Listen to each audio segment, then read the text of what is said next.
স্বামীর দ্বিতীয় বিয়ের ঠিক 2 দিন আগে শ্বশুরবাড়িতে উপস্থিত হলো অহনা। 5 তলা বিল্ডিংয়ের বাইরে টাঙানো সাইনবোর্ডে বড় হরফে সুন্দর করে লেখা, সাদিক ও মৌলির শুভ বিবাহ। আজ এঙ্গেজমেন্ট, কাল গায়ে হলুদ আর পরশু বিয়ে। ধুমধাম করে হচ্ছে সব অনুষ্ঠান। সবাই নিশ্চয়ই খুব খুশি। খুশিতে হওয়ারই কথা। এত বছরের অবসান হচ্ছে আজ। 6 বছর। 6 বছর তো কম সময় না। 6 বছরে কত কিছুরই পরিবর্তন হয়েছে। 5 তলার সেই ছোট ফ্ল্যাট আর নেই। ভেঙে বিশাল বড় বিল্ডিং তৈরি হয়েছে। ভেতরে ঢুকতে দারোয়ানের মুখোমুখি হতে হয়। আজকে নির্দ্বিধায় ঢুকতে দিয়েছে তাকে। কাজের মেয়ে ভেবেছিল বোধ হয়।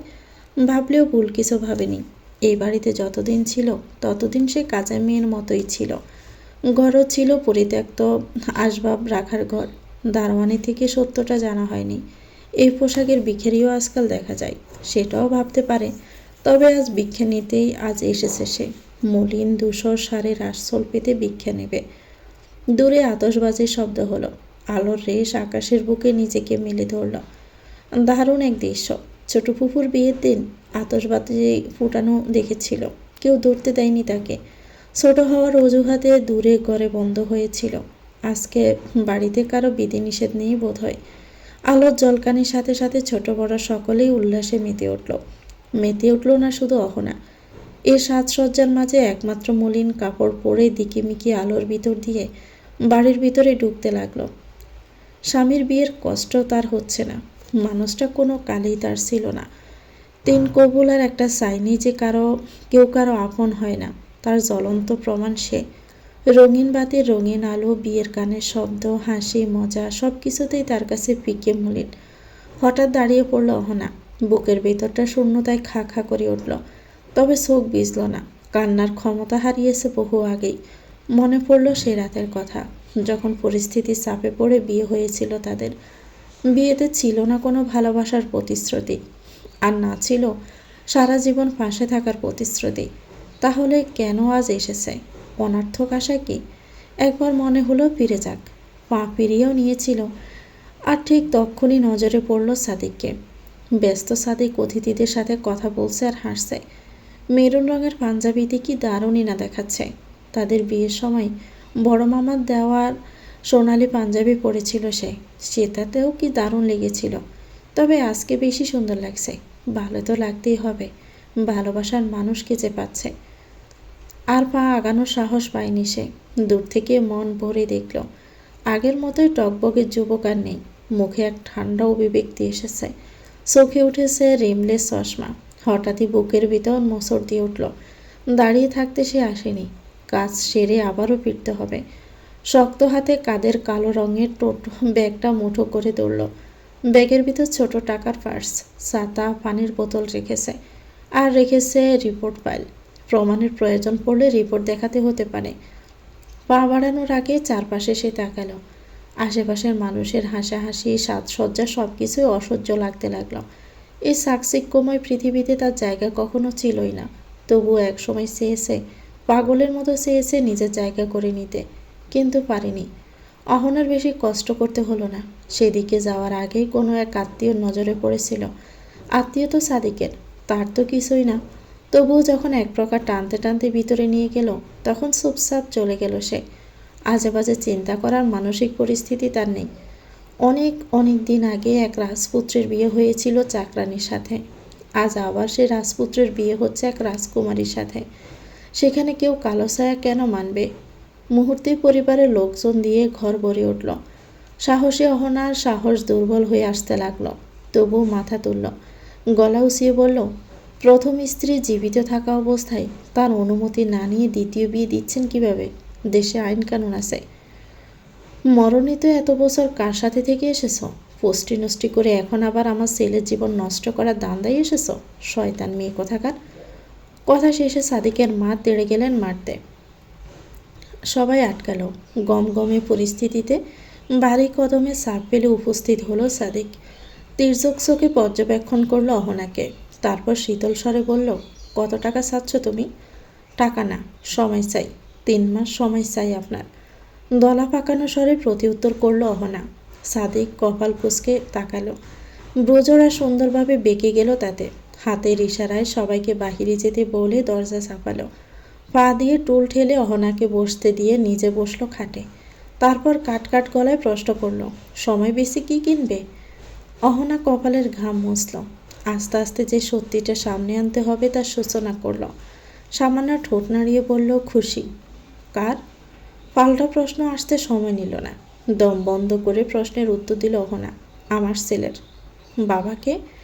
এমন প্রশ্নের আশা সে করেনি। অবাক হয়ে সামনে তাকালো। দু একবার কামনার টানে যে কাছে এসেছিল সেটা কি ভুলে গেছে, নাকি ভেবেছে ও সব ছেলের বিছানায় শুয়ে পড়ার মতো মেয়ে? ওর রাগ হলো। শক্ত গলায় বলল, ডিএনএ টেস্ট করালে জানতে পারবো। সাদেক শান্ত গলায় কাঁদুছিয়ে বলল, তাহলে আমি স্যাক্রিফাইস করব কেন? স্বাভাবিক কথা, অন্য কারো ছেলের জন্য ও কেন স্যাক্রিফাইস করবে? অহনার শরীর ভেঙে আসলো।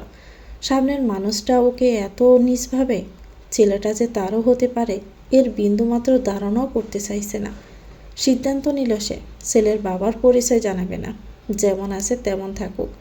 মুহূর্তেই শান্ত হলো। চোখে চোখ রেখে শীতল গলায় বলল, কারণ আপনার ডিভোর্স চাই। 3 মাস পর ডিভোর্স দিয়ে দিব, বাধা থাকবে না। তোমার কথার সত্যতা কি? অহনা উকিলের তৈরি কাগজ বের করে সাদিকের হাতে দিল। সাদিক সবটা পড়ল। প্রথম কাগজটা শর্তনামা আর দ্বিতীয় কাগজটা ডিভোর্স পেপার। প্রথমটায় সাইন হলেও দ্বিতীয়টায় সাইন হবে 3 মাস পর। কাগজ রাখলো বিছানার নিজের পাশে। নির্লিপ্ত স্বরে বলল, ঠিক আছে, তোমার শর্তে আমি রাজি। অনুষ্ঠান শেষ হলে যাব। আমি ডিভোর্স না দেওয়া পর্যন্ত আপনি বিয়ে করতে পারবেন না। স্পষ্ট ভাষায় নিজের কথা জানিয়ে দিল অহনা। সাদেক তীক্ষ্ণ চোখে ওর দিকে তাকিয়ে বলল, শুধু এঙ্গেজমেন্ট হবে। অহনা চুপ রইল। শান্ত স্বরে কিছুক্ষণ পর বলল, অনুষ্ঠান কবে? আজ রাতে। ঠিক আছে। অহনা মাথা নেড়ে রাজি হলো। এখানে ইমোশনের খেলা খেলতে এসেছিল সে। খেলায় অংশগ্রহণ করতে পারল না। কত শত প্ল্যান, কত শত চিন্তা করেছে এতদিন। এত সহজে যে সব হবে তা কল্পনার বাহিরে ছিল। বাড়ির লোককে সাদিক কীভাবে ম্যানেজ করেছে তা সে জানে না, জানতে চায়ও না। তার কাজ হলেই হলো। বাড়িতে এসে প্রথমটা ইমোশনাল হয়ে পড়েছিল। পুরনো অহনায় ফেরত গিয়েছিল। এখন ঠিক আছে, একদম সুস্থ স্বাভাবিক। টিকিট কাটা আছে, সময় বেশি নষ্ট করবে না। আজ রাতের ট্রেনেই ফিরে যাবে। অতীত যখন আসে তখন একজনের সাথে আরেকজনকে নিয়ে আসে। অহনার অতীত শুধু অহনা না, সাদিকেরও। অহনার বাবাকে দাফন করানোর পরে মা কেমন একটা হয়ে গেল। মৃত্যু ভয় তারা করতো সব সময়। ছোট ভাই আর বড় বোনকে নিয়ে নানার বাড়িতে ওঠার পরপরই বোনের বিয়ে হয়ে গেল। অহনা তখন 17 চলছিল আর বোনের 19। স্বপ্ন বিসর্জন দিয়ে চলে গেল শ্বশুর বাড়ি। একা রইল অহনা। 2 দিন পর মামা তার জন্য পাত্র আনলো। বিয়ে দেওয়ার জন্য উঠে পড়ে লেগেছিল। নানান ঝামেলায় সেবার বিয়ে না হলেও পরের বছর ঠিকঠাক বিয়ে ফাইনাল হলো। পাত্র সাদিক ছিল না। সে কিভাবে থাকবে? সাদিককে তো চিনতই না কেউ। তারপরও কিভাবে যেন কি ওই বিয়েটা ভেঙে তার সাথে বিয়ে হয়ে গেল। এত আগ্রহ ছিল না জন্য জানতে চাইনি। আর এখন চাইলেও সম্ভব না। খোলাখুলি কথা বলার মতো সম্পর্ক কোনো দিনও হয়ে ওঠেনি। বিয়ে হলো সঙ্গোপনে। মামার পুরনো পাঞ্জাবি পরল সাদিক, আর সে পরল মামির পুরনো লাল শাড়ি। এলাকার ইমামের সাহায্যে কবুল পড়িয়ে বিবাহ কার্য সম্পন্ন করে ফেলল দ্রুত। এরপর কোত্থেকে কাজী আসলো, রেজিস্ট্রিও হলো। তড়িগড়ি করে বিদায় দিয়ে বাড়ির দরজা তার জন্য চিরতরে বন্ধ করে ফেলল। পুরো রাস্তা কান্না করেছিল অহনা। কাঁদতে কাঁদতে চোখ ফুলিয়ে ফেলেছিল। বাসের এই জার্নিতে পাশের সিটের মানুষটা কাঠের পুতুলের মতো বসেছিল শুধু। দোয়া স্মৃতি সব। মা, ভাই, বোন সবাই খুব আপন থাকলেও মাথার উপর ছাদের খুব প্রয়োজন ছিল। মা বলে দিয়েছিল, অহনা, যাই হয়ে যাক না কেন আশ্রয় হারাবি না। অহনাও মেনে নিয়েছিল সেই কথা। সেই মেনেই যে কত কি হয়ে গেল, কত কি সেসব মনে করে উদাস হয়ে গেল। গাড়ির কথা উঠতে সাফ মানা করে দিল সে। কোনো টাকা সে নেবে না। গাড়ি নেওয়া মানে সাদিকের খরচে যাওয়া। চোখ মুখ শক্ত করে টোট ব্যাগ থেকে দুটো টিকিট বের করে দেখালো। সাদিক মুখ গম্ভীর করে রিক্সা চেপে চলে গেল রেল স্টেশনে। ট্রেন আসলো আরও 1 ঘন্টা পরে। ট্রেনের সিটে পাশাপাশি বসলো তারা, ঠিক বিয়ের দিনের মতো। এবারে সাদিকের বাম হাতের অনামিকায় জলজল করছে হীরার আংটি। সদ্য বাগদানের সাক্ষী হয়ে নিজের অস্তিত্ব জানান দিচ্ছে। অহনা হাসলো মনে মনে। দুনিয়ায় জীবিত থাকতে হলে কত কিছুই যে দেখতে হয়। দরজা খুলে দিল সাদিকের মা ফরিদা। বউ বেশে ছেলের পাশে একজনকে দেখে প্রথমে হতভম্ব হলেন, পরে রেগে চিৎকার করে উঠলেন। সাদিক শুধু দরজা খোলার অপেক্ষায় ছিল। দরজা খুলতে পায়ের জুতা খুলে মাকে পাশ কাটিয়ে নিজের ঘরে চলে গেল। এক ফোঁটা শব্দ যেন সে শোনেনি। অন্যদিকে ফরিদার চিৎকারে ঘরের ভিতর থেকে খলিল সাহেব চলে আসলেন। স্ত্রীর চিৎকারে আর সামনের মেয়েটির বেশভূষায় কিছুক্ষণ ব্যাককলের মতো দাঁড়িয়ে রইলেন। হতভম্ব স্বরে বললেন, কি হয়েছে ফরিদা? এই মেয়েকে তোমার ছেলেকে জিজ্ঞেস করো, সেই তো নিয়ে এসেছে। ফরিদা তিরিক্ষি স্বরে বললেন। খলিল সাহেব অহনাকে ভিতরে ঢুকতে বলে আগে দরজা লাগালেন। প্রতিবেশীরা অলরেডি উকিঝুঁকি দেওয়া শুরু করেছে। এরপর সাদিকের ঘরের দরজায় টোকা দিয়ে দরজা খুলতে বললেন। খানিক ডাকাডাকির পর দরজা খুলল সে।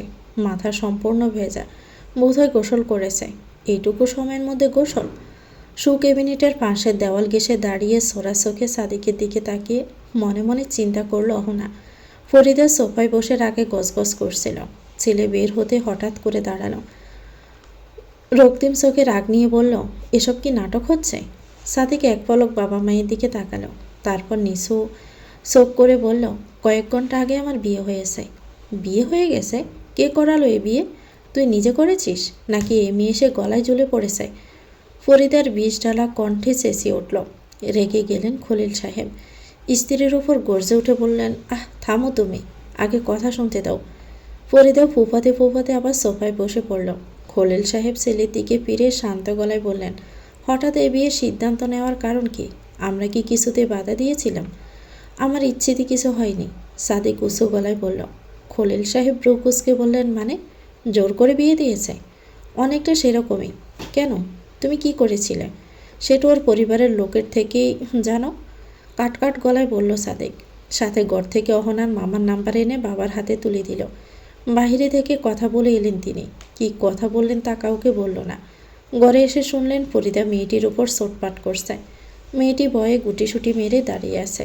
ফরিদা স্বামীকে দেখে তেজি গলায় বললেন, আমি তো এই মেয়েকে রাখবো না। থামো ফরিদা, বিয়ে হয়ে গেছে মানে ও এখন এ বাড়ির বউ। বাড়ির বউয়ের অসম্মান করা ভালো না। খলিল সাহেব শান্ত গলায় বললেন। ফরিদা ক্রোধে গর্জে উঠলেন, কিসের বউ? হ্যাঁ, তুমি চেনো ওকে? ওর চরিত্র সম্পর্কে কিছু জানো? কোথাও বিয়ে দিতে পারিনি, এই জন্য আমার ছেলের ঘাড়ে চাপিয়ে দিয়েছে, আমার ছেলের জীবন নষ্ট করেছে। খলিল সাহেব ধমক দিয়ে স্ত্রীকে থামিয়ে বললেন, তুমি ঘরে যাও। ফরিদা কাঁদতে কাঁদতে ঘরে গেল। যাওয়ার আগে বলে গেল, ওই মেয়ে যেন আমার সংসারে না ঢোকে। সাদিক তো বাবাকে কাগজ দিয়ে আবার ঘরে ঢুকে দরজা বন্ধ করে দিয়েছে। এখন ঘরে তিনি আর অহনা একা। মেয়েটিকে কি বলবেন ভেবে পেলেন না খলিল সাহেব। ওর মামা থেকে যথেষ্ট অপমানিত হয়েছেন তিনি। সম্পূর্ণ দোষ সাদিকের আর অহনার দিয়েছে ওরা। ওরা দুজন মিলে নাকি ওদের মুখ কালো করেছে। এক ঘরে পাওয়া গেছে ওদের। এর প্রেক্ষিতে আর কিছু বলার ক্ষমতা হয়নি তার। আর না এখন মেয়েটির সাথে কথা বলার ইচ্ছে হলো, সত্যি জানার আগ্রহ হলো না মোটেও। তিনিও চুপচাপ চলে গেল। অহনা কি করবে বুঝতে না পেরে ওখানেই বসে পড়ল। রাত বাড়লে মাথার ওড়না বিছিয়ে তার উপর শুয়ে পড়ল। ভেতরে ভেতরে অদ্ভুত শান্তি লাগছিল অহনার। লড়াইয়ের প্রথম ধাপ শেষ। পরাজয়ের হিসাব অনেক বড় হলেও বর্তমানে জয়টা এসব। অবশেষে বাচ্চাকে তার বাবার সাথে পরিচয় করিয়ে দিতে পারবে। এই শান্তির তুলনা হয় না। মুখে গম্ভীর প্রসন্নতা চাপ রেখে চোখ বুঝল। পাশের সিটের মানুষটাকে না জানিয়ে কখন যে ঘুমিয়ে পড়লে বুঝতেই পারল না। গত কয়েকদিনের ক্লান্তি আর ঠিক মতো না খাওয়া তার শরীরটা একদম ভেঙে দিয়েছে। তবে ঘুম বেশিক্ষণ হলো না। কিছুক্ষণ ঘুমানোর পর দুঃস্বপ্ন দেখে দরপড়িয়ে উঠে জেগে উঠল। ঘুম ভেঙে কিছুক্ষণ কিছু ঠাউর করতে পারল না। তারপরে সব মনে পড়ায় তড়িৎ পাশে তাকালো। পাশের সিটে কেউ নেই। বুকটা ধূপ করে উঠল অহনার। উতলা হয়ে উঠতে নিতেই দেখে সামনের সিটে সাদিক পায়ের উপর পা তুলে ওর দিকে স্থির দৃষ্টিতে তাকিয়ে আছে। হকচকিয়ে গেল সে। উঠা বাদ দিয়ে নিজেকে ঠিকঠাক করে সোজা হয়ে বসে আশেপাশে তাকিয়ে ব্যাগ খুঁজল। না পেয়ে আবার আত্মা কেঁপে উঠল। ব্যাগ না পেলে সর্বনাশ হয়ে যাবে। বাড়ি ফিরবে কি করে? সাদিক বুঝতে পেরে বিরক্ত হলো।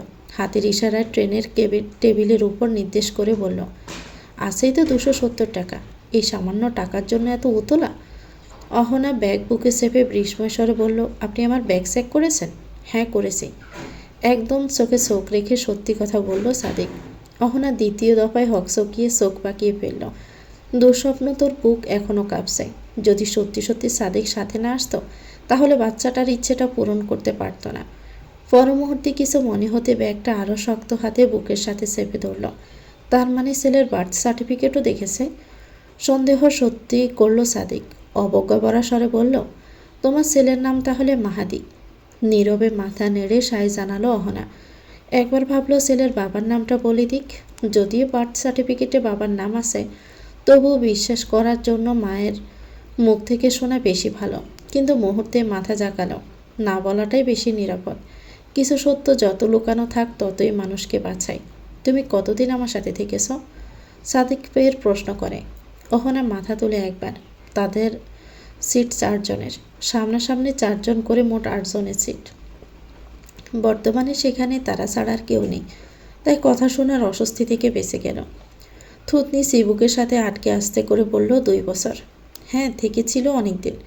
যেদিন কাছাকাছি টেনেছিল ঠিক সেই দিন থেকে একই ঘরের একই বিছানায় স্থান হয়েছিল তার। এই 2 বছরের প্রতিটা ঘটনা তার মনে আছে। বোধহয় শেষ দিন পর্যন্তই মনে থাকবে। বাচ্চা হলে তো এই 2 বছরে হয়ে যাওয়ার কথা, তাই না? সাদিক আরেকটা প্রশ্ন করল। কণ্ঠ অস্বাভাবিক নীরব। এবারে অহনা নীরব থাকলো। এখন বাচ্চা কবে হবে সেটাও কিভাবে বলবে? সাদিক হুট করে ঝুঁকে অহনার হাত চেপে ধরল শক্ত হাতে। চোখে চোখ রেখে দাঁতে দাঁত চেপে বলল, কার বাচ্চা আমার গাড়ে চাপাতে চাচ্ছ? দম আটকে আসলো অহনার। রাগও হলো, অপমানিতও হলো। কান্না আটকে শক্ত গলায় বলল, আমি তো সন্তানের বাবার দাবি নিয়ে আসিনি, শুধু একটু সময় কাটাতে বলছি। সাদিক যেমন হুট করে হাত চেপে ধরেছিল, তেমনই হুট করে হাত ছেড়ে সোজা হয়ে বসল। আগের মতোই পায়ের উপর পা তুলে হাত টেবিলের উপর হাত রেখে বাঁকা হেসে বলল, সুন্দর কথা, কিন্তু আমার মূল্যবান সময় কোন জায়গায় ওয়েস্ট করবো সেটা বোধহয় আমার জানা প্রয়োজন। আপনার ডিভোর্স প্রয়োজন। অহনার প্রতি উত্তর শুনে সাদিক হাসল, তাচ্ছিল্যের হাসি। পারলে তো হাততালি দিয়ে হাসত, তা না পেরে কেশে গলা পরিষ্কার করে ব্যঙ্গ করে বলল, তোমাকে এতটা বোকা তো মনে হয় না। ডিভোর্স দরকার হলে বিয়ের আয়োজন করতাম কেন? আমি তো জানি তুমি বেঁচে আসো, অ্যান্ড বহাল তবিয়তেই আসো। তাহলে বিয়ে ছেড়ে আসলেন কেন? তোমাকে আমি কৈফিয়ত দেব না অহনা। তোমার নাম তো অহনা, রাইট? অহনা লজ্জায় সিটের সাথে একদম মিশে যেতে লাগলো। সময় তো এখনও 3 মাস আছে। এই 3 মাসে আর কতবার যে অপমানিত হতে হবে কে জানে। অহনা এই অপমানের বদলা নিতে চাইল। অন্তত একজনের তো মনে হোক সে আর আগের অহনা নেই। মাথা তুলল, একদম চোখে চোখ রেখে সোয়াল শক্ত করে বলল, আপনার নামও তো সাদিক, তাই না? Very clever. সাদিক সুন্দর করেই হাসল। এই হাসিতে ওর মুখে বরাবরই খুব সুন্দরই লাগে। তারপরে হাসির বাঁক বদলে গেল। সুন্দর হাসি মুখ কঠিন করে বলল, বাচ্চার বাবা হিসাবে কয়জনকে হাতে রেখেছিলে? অহনা বিস্ময়ে তাকাতেই সাদিক আবার বলল, আমি কয় নাম্বার ছিলাম? আবার ঘুরে ফিরে সেই একই কথা। অহনার একবার বলতে মন চাইল, আপনারা তাড়িয়ে দেওয়ার পর আমার তো চলতে হতো, সেই হিসাবে প্রতি রাতে একজন হলেই সুন্দরভাবে দিন চলে যেত। বলতে চাইল কিন্তু বলল না। অপমানে মাথা নুইয়ে রাখল। ভুল ভেবেছে সে। প্রতিবাদের বাসা তার তখনও ছিল না, আর এখনও নেই। বাচ্চার কথা আমাকে কেন বলনি? যেদিন শিওর হলো তুমি কনসিভ করেছ সেদিন তো আমাকে জানানো উচিত ছিল। আবারও প্রশ্ন।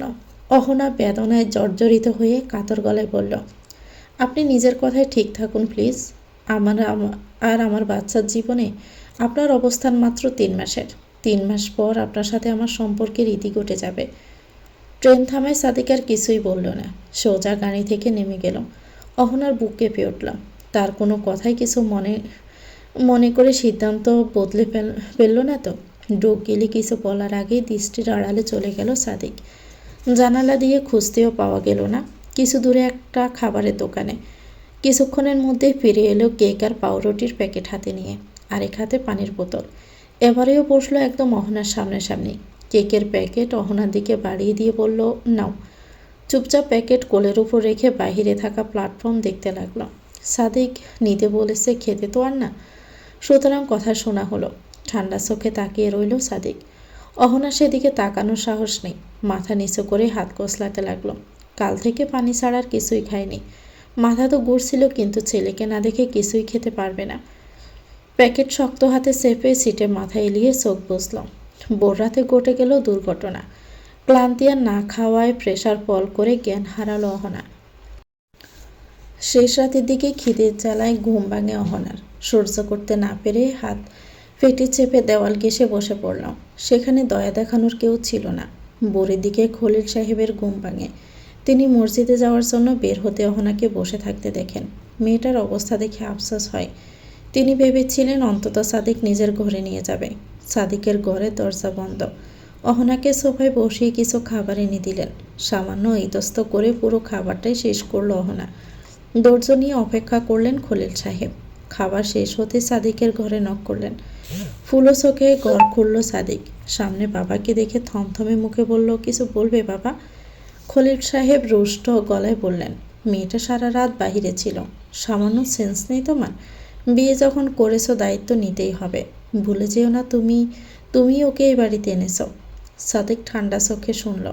তারপর হনহন করে হেঁটে অহনাকে টেনে তুলে একদম বাড়ির বাহিরে বের করে মুখের উপর দরজা বন্ধ করে দিল। খলিল সাহেব হতভম্ব হয়ে গেলেন। এত বড় ছেলের গায়ে হাত তোলা যায় নাকি? সাদিক বাবার সামনে দাঁড়িয়ে চোখে চোখ রেখে বলল, আমার দায়িত্ব শেষ।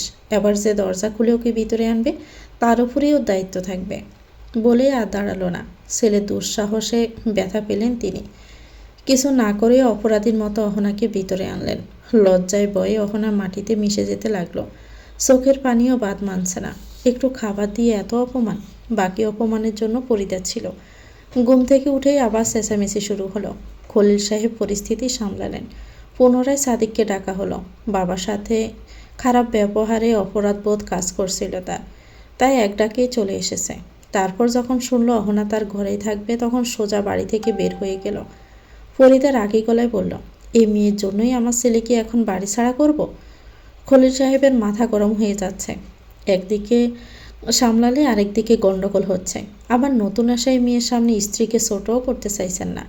খানিক নরম গলায় বললেন, তাহলে গেস্ট রুম খুলে দাও, ওখানে আপাতত থাকুক। ফরিদা থমথমে গলায় বলল, আত্মীয় স্বজন এসে কোথায় থাকবে? তাছাড়া ওই ঘরের সব কিছুই দামি দামি। কোনো কিছু নষ্ট করলে তখন? তাহলে তোমার কাছে থাকুক। এমনিতেই আমি চলে যাব আজকে। খলিল সাহেব বাইরে চাকরি করেন। মাসে কিংবা সপ্তাহে একবার বাড়ি ফেরেন। ফরিদা বিরক্ত হয়ে বলল, তাহলে তুমি এসে কোথায় থাকবে? আমি তো সারা জীবনের কথা বলছি না। ফরিদা বিরক্ত হয়ে বলল, যা হয় হোক। যদি থাকারই হয় তাহলে স্টোর রুম ফাঁকা আছে। ছোট একটা খাটও আছে। একটা টেবিল ফ্যান দিয়ে দিলেই হয়ে যাবে। ফরিদার এক কথায় সমস্যার সমাধান হয়ে গেল। এই ছোট ফ্ল্যাটে ছোট ছোট 3টে ঘর আর বড় ড্রয়িং রুম, একটা ছোট কিচেন আর তার সাথে লাগোয়া ডাইনিং এরিয়া। আর একটা ঘর আছে সব থেকে ছোট ঘর, সেটাকে স্টোর রুম বানানো হয়েছে। অহনার থাকার জায়গা সেখানেই হলো। চুপচাপ সেখানে চলে গেল সে। শান্ত আর বাধ্য মেয়ে বলেই পরিচিত সে। প্রতিবাদ করার ভাষা কোনো কালেই তার নেই। মা বলেছে মাথার উপর ছাদ না হারাতে। বউর অধিকার না পেলেও মাথার উপর ছাদ থাকলেই হলো। স্টোর রুমের অবস্থা খুব খারাপ। চারপাশে ধুলোই ঢাকা। জিনিসপত্রের মধ্যে পড়ে আছে পুরনো বক্স, ভাঙা শোকেস আর মরিচা ধরা একটা লোহার খাট। তার উপরে অনাদরে অবহেলায় একটা ছেঁড়া চাদর পড়ে আছে। খাটের ঠিক পাশে একটা ছোট জানালা আছে। দীর্ঘদিন না খোলায় সেটাতেও মরিচা পড়ে আটকে আছে। বহু কষ্টে সে জানালা খুলে আলোর ব্যবস্থা করল সে। বিছানার চাদর পেতে বসে পড়ল। তার সবসময় নিজের ঘরের শখ ছিল। তাদের ছোট সেই বাড়িতে বাবা মা আর ভাইয়ের আলাদা ঘর ছিল। শুধু সে আর তার বোন নাফিসা একসাথে থাকত। পুরো ঘরে বোনের জিনিসপত্র দিয়েই বোঝাই করা ছিল। তার জিনিসপত্র শুধু একটা জড়িতে রেখেছিল। মনে মনে হাজারবার কল্পনা করত, যখন নিজের ঘর হবে তখন সেগুলো সুন্দর করে বাহিরে সাজিয়ে রাখবে। নাফিসার দুপুরে ঘর অন্ধকার করে ঘুমানোর অভ্যেস ছিল। অহনার ভালো লাগতো না মোটেই। তার শখ ছিল দুপুরে না ঘুমিয়ে পুরো ঘর আলোকিত করে রাখবে। আবার চাইলে সারা রাত আলো জ্বালিয়ে একাজ সে কাজ করবে। কারণ রাত 11টার পর নাফিসার 1 মিনিটও আলো জ্বালিয়ে রাখতে দিত না। ইচ্ছে হলেও কিছু করতে পারত না সে। ইচ্ছে চাপা রাখলে নাকি হারাতে হয়। সে হারাতো সবই, তবে আজ পেয়েছে। একদম কানায় কানায় পেয়েছে একটা ঘর। এখানে সে নিজের মতো থাকবে। তার সাথে কি ঘটেছে তা মুহূর্তের জন্য ভুলে গেল। মনে পড়ল যখন ফরিদে এসে দয়া করে তার কিছু পুরাতন শাড়ি ওর মুখের উপর ছুঁড়ে মারল তখন। ধ্যান ভেঙে মিনমিন করে বলল, একটা ঝাঁটা লাগতো, ঘর পরিষ্কার করতে হবে। ফরিদা খেকি দিয়ে উঠল, তোমার তো সাহস কম না, তুমি আমাকে হুকুম করছো? মাথা নিচু করে ফেললো অহনা। এবারেও দয়া করলো না ফরিদা। দফা পা ফেলে ঝাঁটা এনে সরাসরি অহনার মুখের উপর ছুঁড়ে মারল। অহনার জ্ঞান ফিরতে নিজেকে হসপিটালের বেডে আবিষ্কার করল। হাতে স্যালাইন চলছে। চোখ পিটপিট করে সম্পূর্ণ সজাগ হতেই দেখে সাদিক ঠিক ওর সামনে পায়ের উপর পা তুলে বসে আছে। মাঝে মাঝে হাতে আপেলের কামড় দিয়ে খাচ্ছে। দৃষ্টি সম্পূর্ণ ওর দিকে স্থির। সেই দৃষ্টি সরানোর নামগন্ধ ওর মাঝে নেই। অহনা চোখ সরিয়ে নিল। চোখ সরাতে দেখে মৃদু হাসল সাদিক। মুখে থাকা আপেলের টুকরো গিলে বলল, তোমার শুভাকাঙ্ক্ষীরা 5টা আপেল দিয়ে গেছে, আর 2টা বাকি আছে। ওই 2টা খাবে নাকি খাবো? অহনা চোখ বুজে শ্বাস ফেলল। এত নির্লজ্জ কোনো মানুষ হয়? এখন কত ফ্রি হচ্ছে, অথচ আগে মনে মনে দীর্ঘশ্বাস ফেলে বলল, আমি খাবো না, খেয়ে ফেলুন। গুড বলে বাকি 2টো নিমিষে শেষ করে ফেলল। সরকারি হসপিটালের কোনো খরচ নেই। এটাতে একটু নিশ্চিত হলেও বাড়ি ফিরবে সে কীভাবে, সে টেনশনে পড়ে গেল অহনা। ব্যাগে আছে মাত্র 250 টাকা। ট্রেনে পুরো পথ গেলে স্টেশন থেকে বাড়ি যেতে মাত্র 50 টাকা লাগতো। এখন তো 1000 টাকার ভাড়া। টেনশনে ঘেমে উঠল। সাদিক বিরক্ত হয়ে বলল, কিডন্যাপ তো করিনি, তাহলে এত টেনশন কিসের? অহনা উত্তর না দিয়ে স্যালাইনের দিকে তাকালো। স্যালাইন শেষের দিকে, মিনিট 10 মধ্যে শেষ হয়ে যাবে। একবার ভাবলো ফোন দিয়ে টাকা চাওয়া যাক। মাথা নেড়ে সেটাও বাতিল করে দিব। সাদিকের থেকেও নেবে না। তবে যদি জোর করে তাহলে অন্য কথা, সে না হয় ফিরে গিয়ে টাকা ফেরত দিবে। সাদিক জোর করল না। হসপিটাল থেকে বের হয়ে গাড়িতে চেপে বসল। সাদিকের নিজস্ব গাড়ি, ড্রাইভারের সাথে যোগাযোগ ছিল সাদিক। ড্রাইভার গাড়ি নিয়ে ট্রেনের পিছু পিছুই এসেছিল। অহনা হাত মুঠো করে নিজেকে শক্ত করে গাড়িতে চেপে বসল। দীর্ঘ জ্যাম ঠেলে মোহাম্মদপুরে সে ছোট বাসায় আসতে আরও 3-3.5 ঘন্টা লেগে গেছে। মাকে দেখে মাহাদি দৌড়ে এসে জাপটে ধরল। অহনা ছেলেকে কোলে নিতে নিজের ছোট ছোট হাত দিয়ে শক্ত করে জড়িয়ে ধরল মাকে। গাড়ি মুখ গুজে অভিযোগ করে বলল, এত দেরি করেছ কেন? আমি অনেকক্ষণ ধরে বসে আছি। অহনা মৃদু হেসে ছেলের কপালে চুমু দিয়ে বলল, তুমি না বাবা বাবা করতে, তোমার বাবাকে এনেছি। মাহাদেব মাথা তুলে অবাক হয়ে মায়ের সাথে আসা লোকটাকে দেখল। পরক্ষণে আবার মায়ের কাঁধে মুখ গুজে দিল। অহনা নিশ্চিন্তে স্বরে বলল, কি হলো, খারাপ লাগছে? মাহাদেব মুখ না তুলেই ঘাড় নাড়ালো। অহনা ছেলের পিঠে হাত বুলিয়ে বলল, তাহলে বাবার কাছে যাও। মাহাদি আবার জোরে জোরে ঘাড় নাড়ল। বাবা তার পছন্দ হয়নি। অহনা ছেলেকে শক্ত হাতে চেপে সাদিকের দিকে ফিরল। অসহায় স্বরে বলল, সবে দেখেছ তো তাই লজ্জা পাচ্ছে, একটু পর দেখবেন কোলে উঠে বসে আছে। সাদিক কাঁধ নাড়ল। এত বড় ছেলের বাবা হয়ে যাওয়া সহজ কথা তো না। ভালো করে মাহাদিকে দেখলও না সে, আর না মাহাদি মায়ের কাঁধ থেকে মুখ তুলল। দুজনেই দুদিক থেকে মুখ ফিরিয়ে রাখল। খুব ক্লান্ত লাগছে সাদিকের। ক্লান্ত গলায় বলল, আপনি আর কতক্ষণ লাগবে? খুব টায়ার্ড আমি। অহনা সাদিকের নির্লিপ্ত ভাব দেখে দীর্ঘশ্বাস ফেলে বাড়ির ভিতরে গেল। 2 রুমের ছোট একটি বাসা। বড় বারান্দার একপাশে বড় কিচেন, আর তার সাথে একটা ছোট খাবার টেবিল রাখা। ভিতরে ছোট একটা বসার ঘর, আর 2 পাশে 2 দরজা দিয়ে 2 ঘরে যাওয়ার পথ। ভেতরে একজন ভদ্রমহিলা বসেছিলেন। অহনাকে দেখে উঠে দাঁড়িয়ে রাগ দেখিয়ে বললেন, তো ছেলেকে এরপর পিঠের সাথে বেঁধে নিয়ে যাস, আমি আর কোনো দায়িত্ব নেব না। অহনা মৃদু হাসল। তার পেছনে সাদিককে দেখে তাড়াহুড়ো করে তিনি বললেন, ফ্রিজে সব খাবার রাখা আছে, একটু গরম করে নিস। অহনা মাথা হেলিয়ে সায় জানাতেই ভদ্রমহিলা চলে গেলেন। সাদিকের দিকে বলেও তাকালেন না। অহনা সাদিকের জন্য ঠিক করা ঘরের দিকে ইশারা করে বলল, ওটা আপনার ঘর, আর এটা ওয়াশরুম। বসার ঘরের কোণের একটা ছোট দরজার দিকে ইশারা করে কথা শেষ করলো সে। সাদিক এক পলক সেদিকে তাকিয়ে ঘরে ঢুকে গেল। খাট, আলনা, টেবিলে সাজানো ঘরটা দেখে দীর্ঘশ্বাস বের হলো তার। বহু বছর আগের কিছু স্মৃতি আবছা মনে পড়ল। ধুলো মাখা ঘর, মরিচা ধরা খাট, ইঁদুর দেখে চিৎকার দিয়ে বেরিয়ে আসা, আর প্রথম চোখে চোখ পড়া, সবটাই কি ভীষণ তেতো ছিল? সকালে খলিল সাহেবের দয়ায় অহনার খাবার জুটলেও বেশ গড়াতেই নিজের রূপে ফিরল ফরিদা। অহনা ঘর থেকে শুনল কাউকে গরম গলায় বলছে, তোমার আর আশা লাগবে না, নতুন লোক পেয়েছে। ওপাশে ধীর গলার স্বর তার কান পর্যন্ত না আসলেও ফরিদার আবার গলা শোনা গেল, না মানে না, জোর করে থাকলে কি বিনা বেতনে কাজ করবি? টাকার বেলায় তো এক চুলো ছাড় নেই, তাহলে জোর করছিস কোন সাহসে? তারপরে দরজা বন্ধ করার শব্দ শোনা গেল। এত জোরে বন্ধ করা হয়েছে যে সেই আওয়াজে কেঁপে উঠল অহনা। ভয়ে নিজেকে গুটিয়ে ফেলল। পর মুহূর্তে তার ঘরে দরজা খুলে গেল। রণমূর্তি ধারণ করে ভিতরে আসলো ফরিদা। আগুন চোখে আগে পুরো ঘর দেখল। সব জেড়ে পুষে বাসযোগ্য করা হয়েছে। অসল বক্সগুলো সুন্দর করে গুছিয়ে রাখার জায়গায় অনেক অনেক বের হয়েছে। ভাঙা শোকেস পরিষ্কার করে তার দেওয়া কাপড় ভাঁজ করে গুছিয়ে রাখা। এসব দেখে আরও কপাল কুঁচকালো ফরিদা। অহনার দিকে ফিরে গর্জে উঠে বলল, এসব রং ঢং করতে মন চাইলে বাড়ির বাহিরে গিয়ে করবে। এ বাড়িতে থাকতে হলে খেটে খেতে হবে। মাগনা খাবার দেই না আমি। ফরিদার গর্জনে অহনার বুক বয়ে দুকফুক করতে লাগলো। শুকনো ঠোঁট চিপ দিয়ে ভিজিয়ে বলল, কি করতে হবে? ফরিদা মুখ বেঁকিয়ে দাঁত কিড়মিড়িয়ে বলল, মহারানীর বাহিরে পদার্পণ ঘটলে তবে না দেখতে পারবেন কি কি করতে হবে। অহনা শটান হয়ে দাঁড়ালো। তখনই ফরিদার নজর খাটের পাশে জড়ো করে রাখা সকালের প্লেট আর গ্লাসের দিকে গেল। রাগেও অগ্নিশর্মা হয়ে বলল, ওগুলো কি বাপের বাড়িতে পাঠানোর দান্দায় আসো? ফকিরের বংশ থেকে এসেছো নাকি সোরের বংশ থেকে? অপমানে অহনার চোখ দিয়ে পানি চলে আসলো। কোনো মতে মাথা দুই পাশে নাড়িয়ে প্লেট গ্লাস হাতে তুলে নিল। তার পরিবার যথেষ্ট ভালো, সচ্ছল আর শিক্ষিত ছিল। বাবার ক্যান্সারের চিকিৎসায় সব চলে না গেলে আজ এইখানে থাকতো না সে।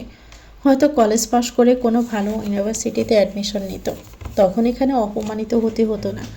মন চাইলে এগুলো সামনের মানুষটাকে জানিয়ে দিক সে, কিন্তু জানাতে পারল না। কবেই বা কাকে মনের কথা জানাতে পেরেছে সে। বাবা বলতো, আমার মেয়েটা যে কি হবে দেখার জন্য আজ বাবা নেই।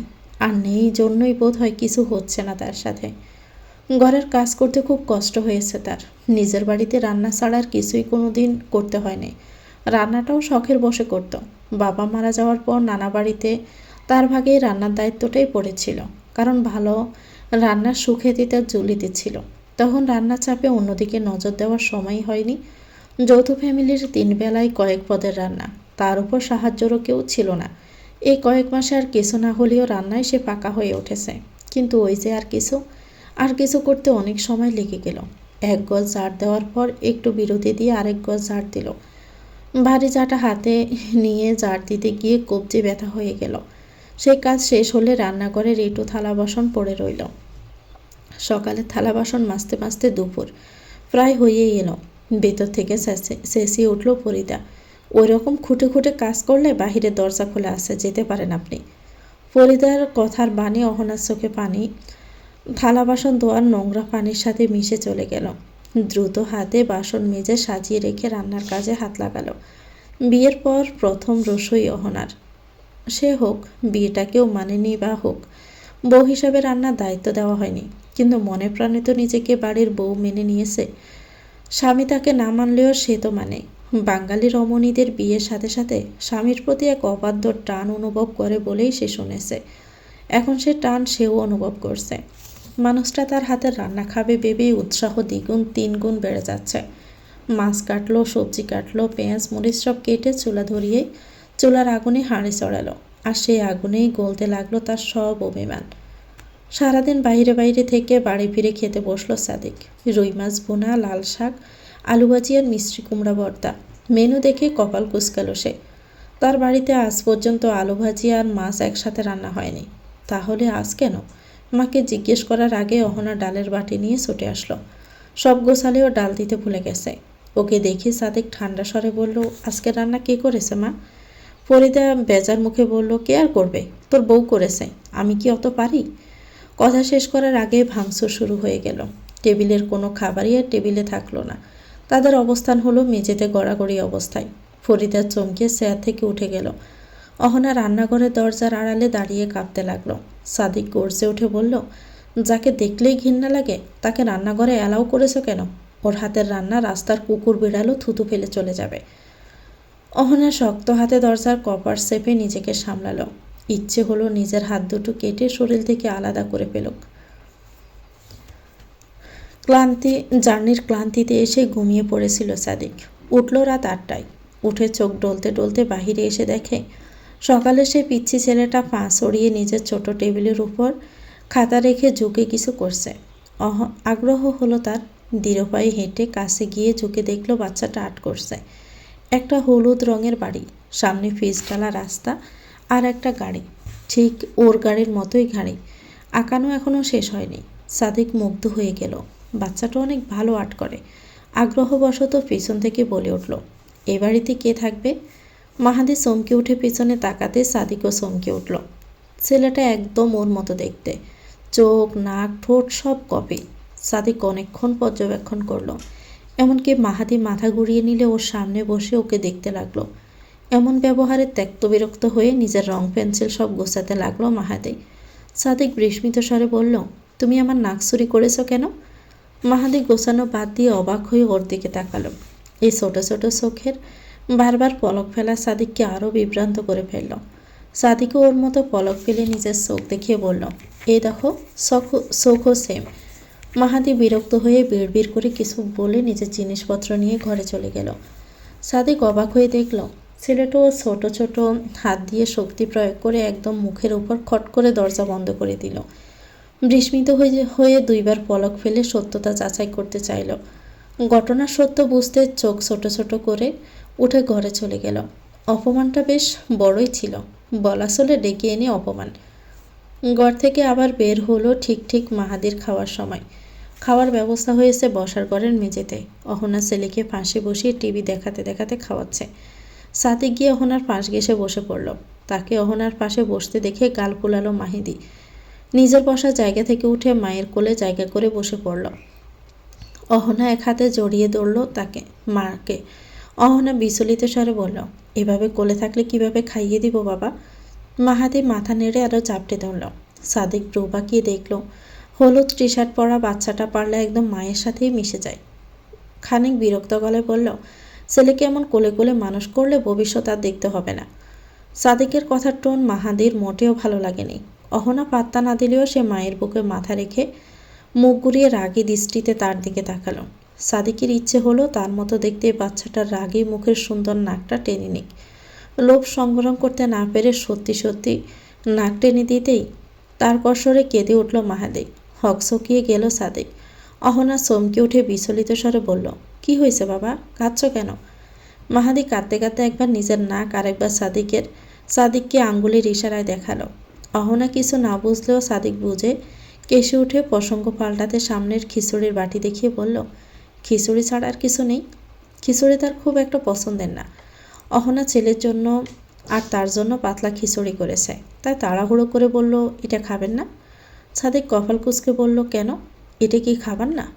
এটা আমি রান্না করেছি, একটু অপেক্ষা করুন, ওকে আগে খাইয়ে নেই, তারপর আপনার খাবার গরম করে আনছি। একটু আস্তে করে উত্তর দিয়ে খাবার খাওয়াতে মনোযোগ দিল সে। এমন ভাব করতে লাগলো যেন এই জগতে সে আর তার ছেলে ছাড়া আর কোনো কেউই নেই। সাদিকের রাগ হলো।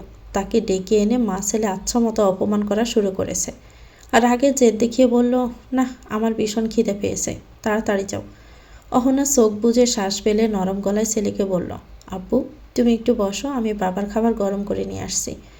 মাহাদি গাল ফুলিয়ে মাথা হেলিয়ে সাই জানালো। সাদিক গাড় বেঁকিয়ে অহনার যাওয়া দেখল। ও যেতে মাহাদির দিকে ঘুরে বসে চোখ ছোট ছোট করে বলল, তুমি আমাকে পছন্দ করনি কেন? আমি কি তোমাকে মেরেছি? আমাদের তো আগে দেখাই হয়নি, আর তখন আমার মুখের উপর দরজা কেন বন্ধ করলে? সাদিক রীতিমতো জেরা শুরু করল। মাহাদি উত্তর না দিয়ে নাক ফুলিয়ে রাগ দেখিয়ে ছোট ছোট হাত দিয়ে চামচ ধরে নিজের পাতলা খিচুড়ি খেতে লাগলো। সাদিক কপাল কুঁচকে কিছুক্ষণ ওর কাণ্ড দেখে হাত থেকে চামচ কেড়ে নিয়ে বলল, দেখি তোমার মা কেমন রান্না করেছে। বলে 2 চামচ খিচুড়ি মুখে পুরে নিল। মাহাদি কিছু বলতে না পেরে ঠোঁট উল্টে কান্নার প্রস্তুতি নিতেই সাদিক আঙ্গুল তুলে সতর্ক করে বলল, খবরদার, কান্না করবে না, কান্না করলে নিশিপুত ধরে নিয়ে যাবে। মাহাদি কান্না গিলে চোখ পিটপিট করে কৌতূহলী গলায় বলল, কেন? সাদিকের আবার খুব ভালো লাগলো। এই আদরের ছেলেটা প্রথমবারের মতো তার সাথে কথা বলছে। নিজেকে সামলে বলল, কারণ যে বাচ্চারা কান্না করে সে বাচ্চাদের নিশিভূত দেখতে পারে না। তুমি নিশিভূত দেখেছ? মাহাদি মাথা নাড়ল। সাদিকের আবার খুব ভালো লাগলো। খুব আদরে গলায় বলল, নিশিভূত দেখতে ইয়া বড়, ওর ইয়া বড় বড় কান, ইয়া বড় নাক, ইয়া বড় চুল, ইয়া বড় দাঁত।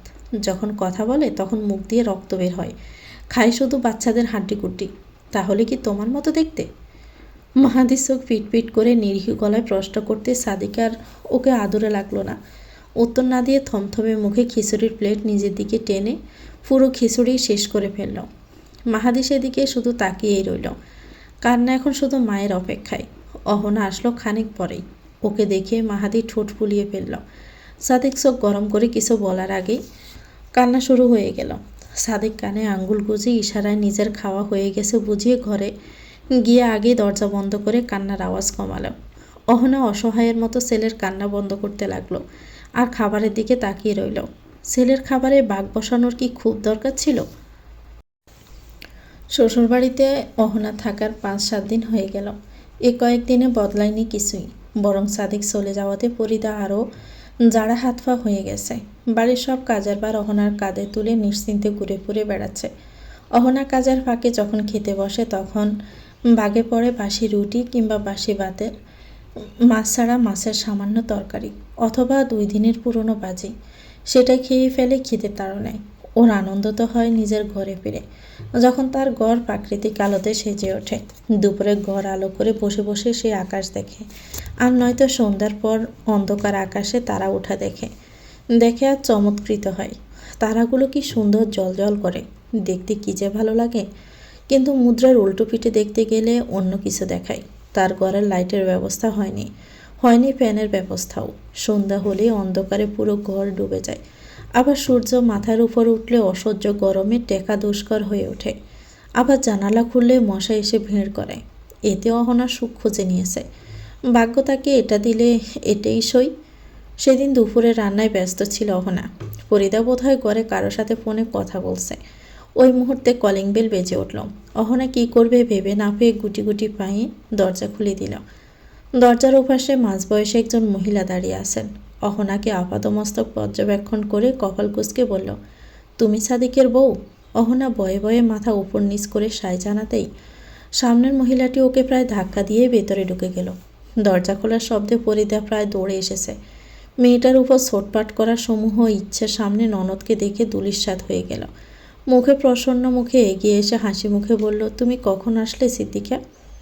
সিদ্দিকে ভিতরে সোফায় বসতে অহনা রান্নাঘরে ফিরে গেল। রান্নাঘর থেকে তাদের কথোপকথন স্পষ্ট কানে আসতে লাগলো তার। না চাইতে সব কথা শুনতে লাগলো। সিদ্দিকা বেশ গম্ভীর গলায় বলল, এসব কি ভাবি? ছেলে নিজের পছন্দে বিয়ে করেছে বলে মেয়েটার এই অবস্থায় রাখবেন? বড় ভাই কল দিয়ে না বললে তো কিছুই জানতে পারতাম না। সাদিকও তো শুনলাম ভার্সিটি চলে গেছে। ফরিদা মনমরা হয়ে বলল, সাদিকের পছন্দে বিয়ে হয়নি, মেয়ের পরিবার জোর করে বিয়ে দিয়েছে। সাদিক তো ওকে পছন্দই করে না। ও তো মৌলিকে বলে থামল ফরিদা। অর্ধসমাপ্ত কথাটা সিদ্দিকে বুঝতে পারল। ফরিদা দীর্ঘশ্বাস ফেলে বলল, তালাকের কথা চিন্তা করছে। তালাক হয়ে গেলেই সাদিক আর মৌলির বিয়েটা দিয়ে দিব। এত ঝামেলা আর ভালো লাগে না। এখন এই মেয়ে এসেছে, 2 দিন পর আরেকটা আসবে। সিদ্দিকা গম্ভীর মুখে বলল, সাদিক এখন বিবাহিত ভাবি। মৌলি আমার মেয়ে হলেও সাদিক আমার পর না। নিজের মেয়ের জন্য অন্য কারো সংসার ভাঙার কল্পনা করাও মহাপাপ ভাবি। বিয়ে হয়েছে, পরিস্থিতি মেনে নেন। ফরিদা চুপচাপ শুনে উদাস হলো। তারপর পরে চমকে উঠে বলল, এ ব্যাপারে আর কে জানে? শুধু আমি আর মা জানে। মা সাদিকের বউ নিয়ে বাড়ি যেতে বলেছে। ফরিদা হাই হাই করে উঠে বলল, বাড়ি? অসম্ভব। মেয়েটাকে তো সাদিক সহ্যই করতে পারে না। ওকে বাড়িতে নিয়ে গেলে তুলকালাম হয়ে যাবে। ওই দেখো রান্না করে কাজের বাহানায় আমাদের সব কথা শুনছে। কি শেয়ানা মেয়ে দেখেছ? যাও ঘরে যাও। বাবা মা ভদ্রতা শেখায়নি। অহনা কোনো একটা কাজে দরজার দিকে আসতেই ফরিদার নজরে পড়ে যায়। তখনই নিজের কথা রেখে গর্জে উঠল ওর উপরে। অহনা ভয়ে চমকে উঠে রান্না ফেলে চুপচাপ নিজের ঘরে ফিরে গেল। ওকে স্টোর রুমে যেতে দেখে সিদ্দিকা কপাল কুঁচকে বলল, ওটা তো স্টোর রুম, মেয়েটাকে ওখানে থাকতে দিয়েছেন? ফরিদা মুখ বেঁকিয়ে বলল, তো আর কোথায় থাকতে দিব? সাদিক তো ছায়াও সহ্য করে না। আমার ঘরে তো ঢুকতেই দেব না আমি। আর গেস্ট রুমে কত দামি দামি জিনিস আছে, যদি চুরি করে বিক্রি করে দেয়। এসব মেয়েদের তো হাত ভালো না। কোন পরিবার থেকে এসেছে কে জানে। আমি তো শুনলাম ও সাদিকের বন্ধুর কাজিন। ওর বন্ধু যদি ভালো ফ্যামিলি থেকে আসে তাহলে ওরও ভালো ফ্যামিলি থেকে আসারই কথা। ওসব বুয়া কথা। কার মনে কী আছে তা আমরা জানবো কিভাবে? সিদ্দিকা দীর্ঘশ্বাস ফেলল। সামনের মানুষটার মনে কোনো কথাই ঢুকছে না, তাই আর বোঝাতে চাইল না। উঠে দাঁড়ালো, সরাসরি অহনাকে থাকতে দেওয়া ঘরে গেল। মেয়েটা উল্টাপাল্টা কিছু বলে দেয় নাকি সেই ভয়ে ফরিদাও পিছু নিল। ঘরে জানালা খোলা থাকলে মশা আসে, এজন্য দরজা বন্ধ না করে জানালা খোলে না অহনা। তবে আজকে দরজা বন্ধ করলেও জানালা খোলেনি। অন্ধকারে বসে থাকতে ভালোই লাগছিল। সিদ্দিকে ঘরে দরজা খুলে ভিতরে ঢুকে ব্রু কুঁচকে বলল, ঘরে তো অন্ধকার করে রেখেছ কেন? লাইট জ্বালাও। অহনা চমকে উঠলেও নিজেকে সামলালো। মিনমিন করে বলল, ঘরে লাইট নেই। সিদ্দিকা ঠান্ডা চোখে বাবির দিকে তাকাতে ফরিদা আমতা আমতা করে বলল, লাইটের লাইন নেই তো, কোথায় লাগাবো? সিদ্দিকে তপ্ত শ্বাস ফেলে এগিয়ে অহনার হাত ধরে টেনে বলল, আমার সাথে এসো। অহনা মাথা নিচু করে চুপচাপ গেল। সিদ্দিকা ওকে সাদিকের ঘরে নিয়ে আসলো। এর আগে এই ঘরে সে আসেনি। সিদ্দিকা অহনাকে খাটে বসিয়ে নিজেও পাশে বসলো। এরপর নরম স্বরে বলল, তোমার নাম কি? মারিয়াম জান্নাত অহনা। অহনা ছোট করে উত্তর দিল। সিদ্দিকা মৃদু হেসে বলল, সুন্দর নাম। আমি সাদিকের ফুফু। সাদিক আমার কথা খুব মানে। তুমি কোনো চিন্তা করো না, সব ঠিক হয়ে যাবে। সময় সব ঠিক করে দিবে, বুঝেছ? অহনা মাথা হেলিয়ে সায় জানাতে সিদ্দিকা আবারও বলল, তোমার সব জিনিসপত্র এখানে নিয়ে এসো। এখন থেকে তুমি সাদিকের ঘরেই থাকবে। অহনা চমকে উঠল। ও এখন সাদিকের ঘরে আছে? ভয়ে শরীর কাটা দিয়ে উঠল। এই মুহূর্তে পালিয়ে যেতে মন চাইলেও পারল না। দূর দূর বুকে অল্প মাথা তুলে সামনের দিকে তাকাতেই সামনে চেয়ার টেবিল দেখতে পেল। চেয়ারে একটা তোয়ালে ছড়িয়ে রাখা, বোধহয় সাদিকেরই। মুহূর্তে মন ভালো লাগায় চেয়ে গেল। সিদ্দিকা ফরিদার অসন্তোষ মুখের দিকে তাকিয়ে বলল, কাল ওকে সাথে নিয়ে মার্কেটে গিয়ে জামা কাপড় কিনে দেব। তোমার ছেঁড়া শাড়ি ওর গায়ে মানাচ্ছে না ভাবি। ফরিদা কিছুই বলল না। সিদ্দিকা চলে যাওয়ার সময় বেজা চোখে তার দিকে তাকিয়ে বলল, এত ভালো মানুষই দেখিও না সিদ্দিকা, মেয়ের কথাটা চিন্তা করো একবার। সিদ্দিকা মৃদু হেসে বলল, সবার উপর যে মায়া দেখাও তার এক অংশ মেয়েটার উপর দেখাও, বাকি আমার মেয়েকে আমি বুঝে নিব। 2-3 দিন পার হলেও সাদিক আর মাহাদির সম্পর্কের কোনো উন্নতি নেই। কিছুক্ষণ পর পর এটা ওটা নিয়ে সাদিক মাহাদিকে খোঁচাতেই থাকে। যেমন গতকালই অহনা রান্নাঘরে কাজ করছিল আর মাহাদি বারান্দায় রাখা টেবিলে বসে ড্রয়িং করে বাইরে সাইকেল চালাচ্ছিল। হুট করে সাদিক রান্নাঘরে দরজায় এসে বলল, তুমি জানো অহনা, আকাশ নীল হয় কেন? অহনা বিভ্রান্ত হয়ে বলল, কেন? সাদিক কাঁদ নাচিয়ে বলল, ওর ইচ্ছে। বলে অহনাকে হতভম্ব করে হেলতে দুলতে চলে গেল। ওকে টেবিলের কাছে দেখে মাহাদি সাইকেল ফেলে ছুটে এসে দেখে সাদিক ওর আর্টের রফা দফা করে ফেলেছে। সানসেটের সুন্দর ছবি আঁকাচ্ছিল সে। সেখানকার পুরো আকাশে সবুজ রং দিয়ে দিয়েছে। মাহাদি ঠোঁট ফুলিয়ে ভেজা চোখে মায়ের কাছে অভিযোগ জানালো। অহনা দীর্ঘশ্বাস ফেলেছিল শুধু। ছেলের চোখ স্পষ্ট করে বলেছিল, এ তুমি কেমন বাবা এনেছ আম্মু, বদলে আনো তাড়াতাড়ি। অহনা নিজের সিদ্ধান্তে বিভ্রান্ত। সাদিককে এনে ঠিক করেছে নাকি ভুল বুঝতে পারছে না। ওর এমন ব্যবহার তো কোনো দিনও সে দেখেনি। এ কি নতুন রূপ? কাজ আছে অহনার। বিকেলের দিকে বড় ব্যাগ হাতে বেরোচ্ছিল। সাদিক বাদ সাধল। পিলারে হেলান দিয়ে দাঁড়িয়ে ব্রু নাচিয়ে বলল, কোথায় যাচ্ছ? অহনা ছোট করে বলল, আমার বাহিরে একটু কাজ আছে। কখন আসবে? 2-1 ঘন্টা সময় লাগতে পারে। সময় শুনে তৎক্ষণাৎ সোজা হয়ে দাঁড়িয়ে বিস্ময় হয়ে বলল, ততক্ষণ কি আমি একা থাকবো? অহনা আমতা আমতা করে বলল, মাহাদি তো আছে। সাদিক মুখ ঘুরিয়ে রাগ দেখিয়ে বলল, তোমার ছেলে আমার সাথে কথাই বলে না। এবারে ছেলে সম্পর্কে বাবার অভিযোগ। অহনা হতাশ হয়ে ছেলের দিকে তাকালো। বাড়ির সামনে ছোট উঠোনে নিজের খেলনা গাড়ি নিয়ে খেলছিল মাহাদি। অহনা ছেলের পাশে বসে বলল, আব্বু এমন করছো কেন? তুমি তো সারাক্ষণ বাবা বাবা করতে, এখন বাবার সাথে কথা বলো না কেন? আমার মাহাদি তো গুড আর তার বাবাও গুড। মাহাদি সজরে মাথা নেড়ে বলল, না, গুড মাহাদির গুড আম্মু, বাবা গুড না। সাদিক চোখ ছোট ছোট করে তাকাতে অহনা ছেলেকে আড়াল করে বলল, ঠিক আছে, গুড মাহাদি বাবার সাথে গুড বাচ্চা হয়ে থাকুক, আম্মু কাজ শেষে তাড়াতাড়ি ফিরে আসবে। মাহাদি অনিচ্ছায় গান নাড়াতে অহনা সন্তোষজনক হেসে সাদিকের দিকে তাকালো। সাদিক কপাল কুঁচকে বিরক্তির স্বরে বলল, আমি তোমার ছেলের সাথে এতক্ষণ বোর হব নাকি? আমিও বাহিরে যাব। তোমার ছেলেকে জিজ্ঞেস করো আমার সাথে যাবে নাকি।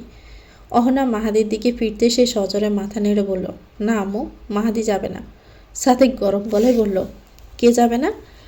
বলে অহনাকে উপেক্ষা করে মাহাদিকে পাঁচকোলা করে তুলে এদিক ওদিক ঘুরাতে ঘুরাতে হাঁটতে লাগলো। মাহাদি প্রথমে ভয় পেয়ে চিৎকার দিলে পরক্ষণে মজা পেয়ে হাসতে লাগলো। অহনা দীর্ঘশ্বাস ফেলে তালা দিয়ে পাশের বাড়িতে গেল। দরজা নক করতে সেদিকে সেই মহিলা এসে দরজা খুলল। অহনা তাকে দেখে তাড়াহুড়ো করে বাড়ির চাবি দিয়ে বলল, মৌসুমি ভাবে, উনি মাহাদিকে নিয়ে একটু বাহিরে গেছেন, ফিরলে একটু চাবি দিও। মৌসুমি চাবি হাতে নিয়ে নিশ্চিন্ত গলায় বলল, তোর বর এখন কেমন রে? আগের মতোই আছে নাকি বদলে গেছে? অহনা মলিন হেসে বলল, ওনাকে তো আমার জন্য আনেনি, বদলালেও বা কি, বেশি করে সময় কাটা, পুরুষ মানুষ তো সুখ পেলেই কাছে থাকবে। ওনার সুখ পেলে এখানে এসেছে ভাবি, বিয়ের আসর থেকে টেনে তুলে এনেছি, এখন শুধু যাওয়ার দিন গুনছে। মৌসুমি বিরক্ত হয়ে বলল, তুই এত শক্ত কেন? বাচ্চা হওয়ার পর দাদি কতবার বরের কাছে যেতে বলল, গেলিই না, এখন ফিরেছে আর তুই গুরুত্বই দিচ্ছিস না। দাদি বেঁচে থাকলে একবারে বন্ধ করে রাখতো তোদের। অহনা কথা ঘুরিয়ে বলল, হোটেলের লোকেরা আসতে পারে, ওদের থেকে জিনিসপত্রগুলো নিয়ে তোমার কাছে রেখো, আমি এসে নিব। মৌসুমি বুঝে আরও বিরক্ত হয়ে বলল, আচ্ছা ঠিক আছে, আমার কথা তো শুনবি না, সবসময় নিজের মন মতোই চলবি। বলে বাড়ির ভিতর চলে গেল। অহনা দীর্ঘশ্বাস ফেলল। এই জীবন ওর সাথে বারে বারে খেলে, এবারেও খেলছে, দেখা যাক না এই খেলা ওকে কত দূর নিয়ে যায়। সাদেক মাহাদির হাত ধরে আশেপাশে হাঁটতে লাগলো। কিছু দূর হাঁটার পর ডাবওয়ালাকে দেখা গেল। ডাবওয়ালা বোধ হয় মাহাদির অতি পরিচিত। তাকে দেখে আদুরে গলায় বলল, মাহাদি দাদু, ডাব খাবা? মাহাদিও একগাল হেসে ঘাড় কাত করে বলল, খাবো দাদু। সাদেক মাহাদির দিকে চোখ ছোট ছোট করে তাকিয়ে বলল, দাদু বলছো কেন? তোমার দাদু অন্য কেউ? নানু বলে নাকি? ডাবওয়ালা ডাব কাটা রেখে সন্দেহ গলায় বলল, আপনি কেডা? সাদেক থতমত খেয়ে গেল। আসলে কি উত্তর দিবে ভেবে না পেয়ে আস্তে করে বলল, আমি ওর মায়ের হাজব্যান্ড। ডাবওয়ালা কপাল যথাসম্ভব কুঁচকে বিরক্তি গলায় বলল, মানে ওর আব্বা? সাদেক হাসার হালকা চেষ্টা করে বলল, হ্যাঁ সেটাই। এবারে বিরক্তির সাথে সাথে তার গলা দিয়ে রাগ জেড়ে পড়ল। তেতে উঠে বলল, ও তো এত বছর যাওয়ার পর বউ চাওয়ালের কথা মনে পড়েছে? আমি মাসে 2 বার করে বাড়িতে যাই, নাতিপুতিরা দাদু দাদু কইরা কোলে ছাপাই আসে, আর এত সুন্দর বাচ্চাটার কথা একবারও মনে পড়ল না? স্যাহ, এ নাও দাদু, টাকা লাগবে না, ফিরিয়ে দিলাম, তোমার বাপের টাকা আমি নিব না। মাহাদি ডাবের পানির গ্লাস হাতে নিয়ে পানি খেতে শুরু করলো। সাদিক রেগে বলল, নানু বলে ডাকুন, ওর দাদু আছে। ডাবওয়ালা ওকে পাত্তাই দিল না। মাহাদি বাবার হাত ধরে তাদের কথা শুনছিল আর ডাবের পানি খাচ্ছিল। কথা শেষ হতে একটা ডাবের দিকে আঙ্গুল তুলে বলল, দাদু এটা আমি নেই, আর্ট করব। ডাবওয়ালা পান খাওয়া দাঁত বের করে হেসে বলল, তুমি নিতে পারবা দাদু, অনেক ভারী, আমি তোমার বাড়িতে দিয়ে আসবো নি, একটা না অনেকগুলো দেব নি। মাহাদি খুশি হলেও সাদিকের রাগ হলো। কেউ তার কথার পাত্তাই দিচ্ছে না। পকেট থেকে 100 টাকার নোট বের করে ভ্যানের উপর শব্দ করে রেখে বলল, ওর বাবার ডাব খাওয়ানোর ক্ষমতা আছে, ফ্রিতে খাওয়াতে হবে না। তারপর আর সেখানে দাঁড়ালো না।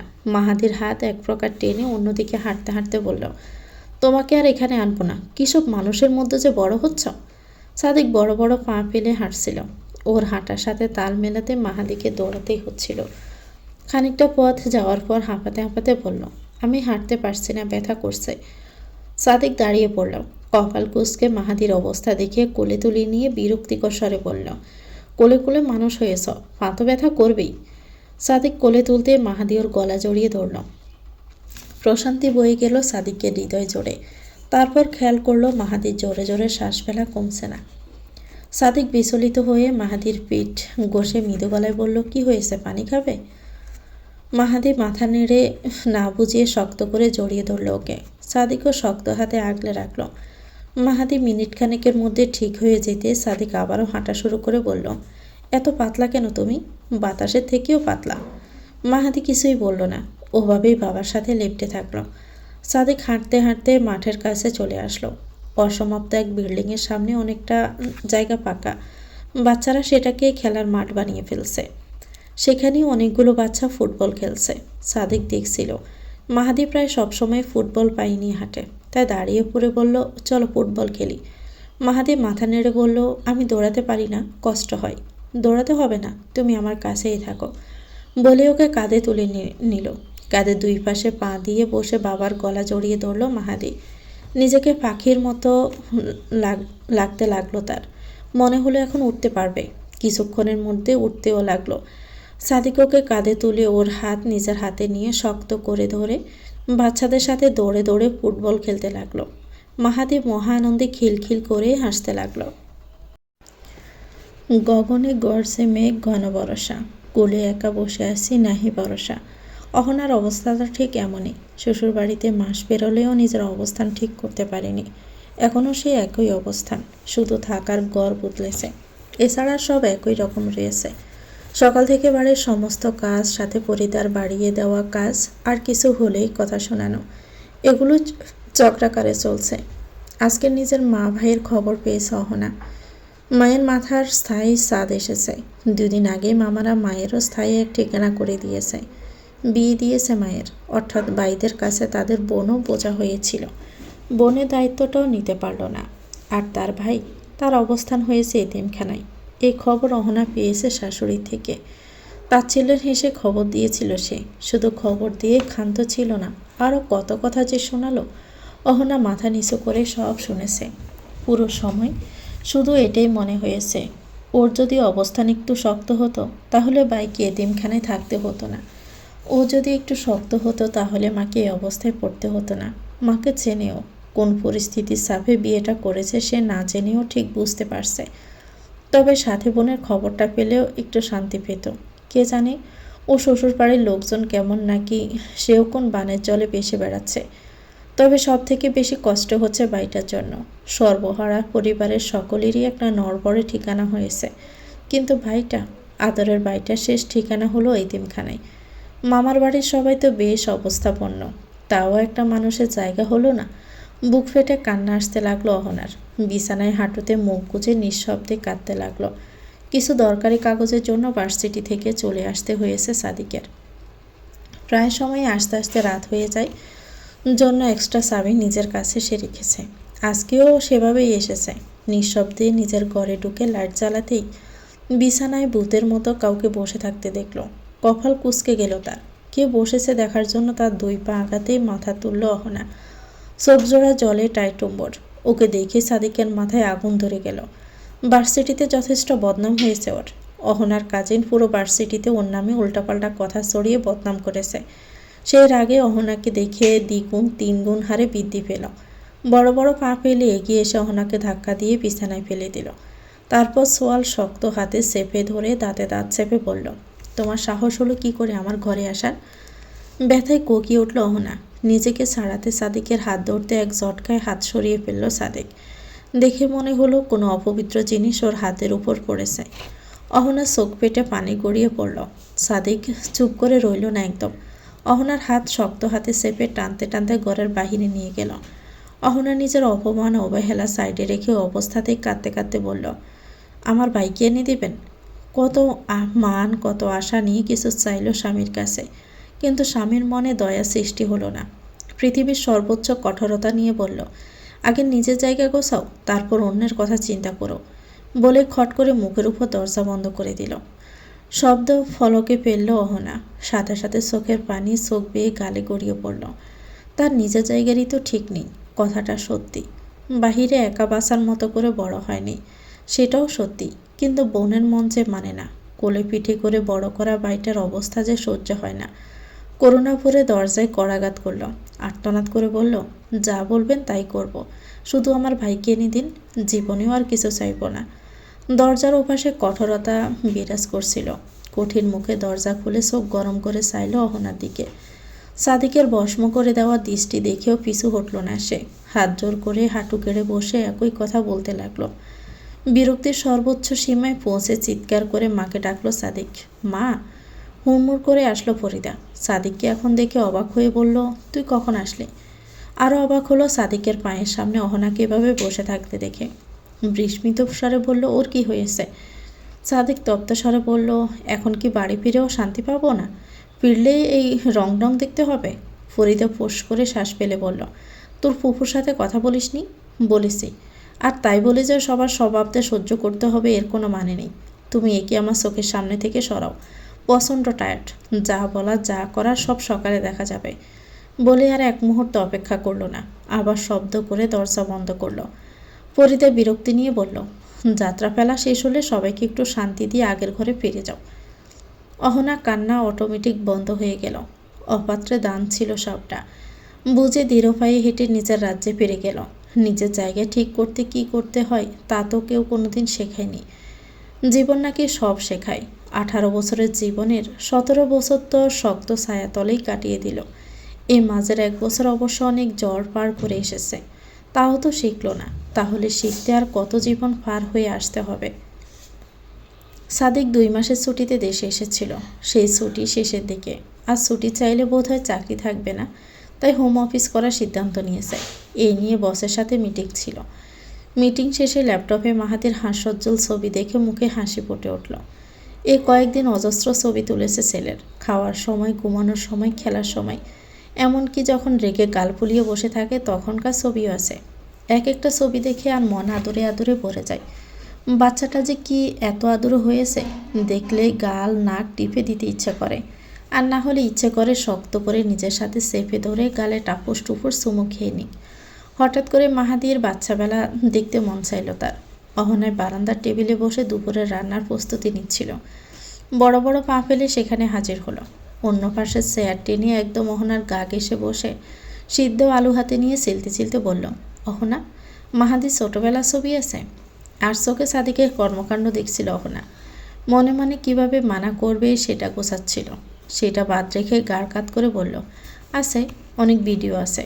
দাদিও ছোটবেলার সব মুহূর্ত ক্যামেরা বন্দি করে রাখত। দাদিকে? সাদিক কৌতূহলী হলো। অহনা ছোট করে বলল, যিনি আমাকে থাকতে দিয়েছিলেন তিনি। সাদিক সামনে থেকে সিদ্ধ ডিম মুখে পুড়ে চিবোতে চিবোতে বলল, যার হাত ধরে পালিয়েছিলে সে কি মাঝপথে রেখে পালিয়ে গেছিল, নাকি যে পাতানো দাদির কাছে থাকতে হয়েছে? অহনা চুপ করে রইল।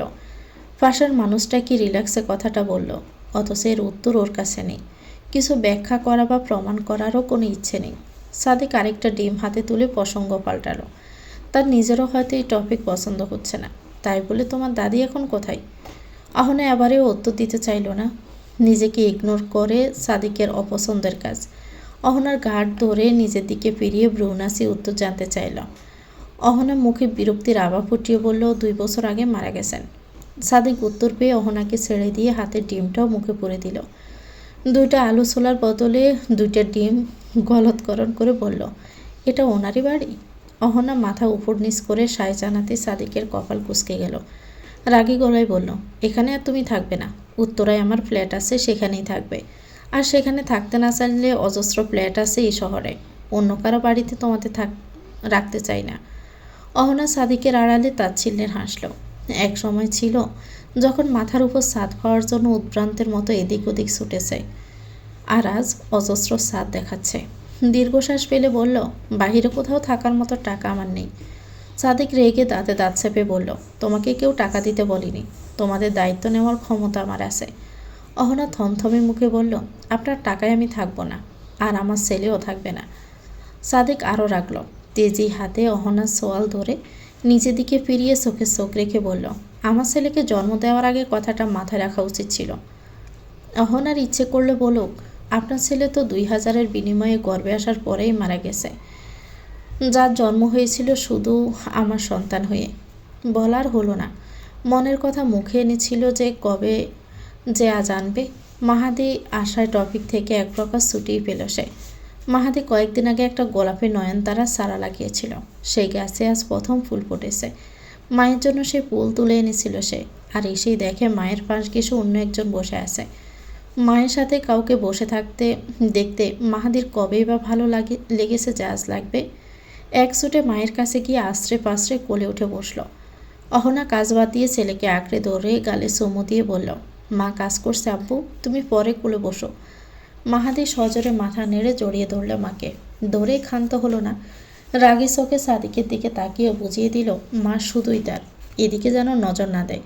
সাদিকই বা বাদ যাবে কেন? সে আরও ঘেঁষে বসে পেছন থেকে মা ছেলেকে একসাথে আঁকড়ে ধরল। চমকে উঠে অস্বস্তিতে গাঢ় হয়ে রইল অহনার। ছেলেকে সরিয়ে জায়গা থেকে উঠতে চাইলেও বাবা ছেলের জন্য একদম পারল না। দুজনেই তাকে জড়িয়ে ধরে আছে। অন্যদিকে মাহাদি আর সাদিকের অলিখিত প্রতিযোগিতা চলছে। মাহাদি আবার মায়ের গালে চুমু খেল। অহনা হেসে ছেলেকে পিঠতে চুমু দেওয়ার আগেই সাদিক তার গলা জড়িয়ে মাথা নিচের কাছাকাছি এনে অহনার গালে এক গভীর চুমু খেল। এরপর কানের লতিয়ে সর্বশেষ গাড়ে আর গাড় জড়িয়ে রাখা মাহাদির পাতে একসাথে চুমু খেয়ে তবেই ছাড়ল। অহনা বিস্মিত হয়ে সাদিকের দিকে তাকাতেই দেখে সাদিক মিটিমিটি হাসছে। অসহায় অবস্থা হয়ে পড়ে কান্না আসলো তার। মুখ ফিরিয়ে ঠোঁট কামড়ে কান্না আটকাল। মাহাদি হাঁটতে নারাজ। হাতের ফুল মায়ের হাতে তুলে সাদিকের দিকে তাকিয়ে দুষ্ট হাসি দিল। এর মানে একটাই, এখন তুমি ফুল পাবে কোথায়? ফুল তো আর নাই। তবে সাদিক সেদিকে আর গেলই না। মাহাদিকে ফুল দিতে দেখে মন খারাপের ভান করে বলল, আমার ফুল কই? মুহূর্তে মাহাদির মুখের হাসি উধাও হয়ে গেল। ছোট মনে আঘাত লাগলো খুব। মুহূর্তে বাবার জন্য ফুল আনতে দৌড় দিতেই সিঁড়িতে পায়ে পা বেজে ধাড়াম করে উঠোনে পড়ে গেল। অহনা দৌড়ে এসে ছেলেকে তুলতে মায়ের গলা জড়িয়ে ভেউ ভেউ করে কেঁদে উঠল মাহাদি। সাদিকও দৌড়ে আসলো। মাহাদি গলা ছেড়ে কাঁদতে কাঁদতে বলল, বাবা যাব, বাবা যাব। অহনা বিচলিত হয়ে সাদিকের দিকে ইশারা করে বলল, ওই তো বাবা, যাও। মাহাদি ওদিকে তাকালো না, সজোরে মাথা নেড়ে বলল, না না, বাবা যাব। সাদিক থমকে দাঁড়ালো। মাহাদির স্পষ্ট কথা বলায় বরাবরই মুগ্ধ হয় সে। এবারে হলো না। মুহূর্তে মনে হলো ওকে ধাক্কা দিয়ে ওদের জীবন থেকে বের করে দেওয়া হলো। তার ছেলেটা ওকে বাবা হিসাবে মানতে নারাজ। আসার সময় অহনার ব্যাগে ওর প্রেগন্যান্সি জার্নির সম্পূর্ণ রিপোর্ট আর মাহাদির বার্থ সার্টিফিকেট দেখেছিল। আচানক এমন বাবা হওয়ার খবরে মাথা ঘুরে উঠেছিল তার। ছেলেটা তার নিজের। এখনও সেই অনুভূতি সম্পূর্ণ বুঝে উঠতে পারছে না, কিন্তু তাই বলে বাবা হিসাবে মানবে না? পা আগলেও 2 পা পেছালো। ডোক গিলে মা ছেলের মাঝ থেকে নিজেকে সরিয়ে ফেলল। তো ভিউয়ার্স, গল্পটির নাম হচ্ছে অবুঝ পাতার বাড়ি। লিখেছেন হুমায়রা। এটা গল্পের প্রথম অংশ। পরবর্তী অংশে শেষ করে দেওয়া হবে। পরবর্তী অংশ পেতে চ্যানেলটিকে সাবস্ক্রাইব করে আমাদের সাথে থাকবেন। আল্লাহ হাফেজ। আসসালামু আলাইকুম।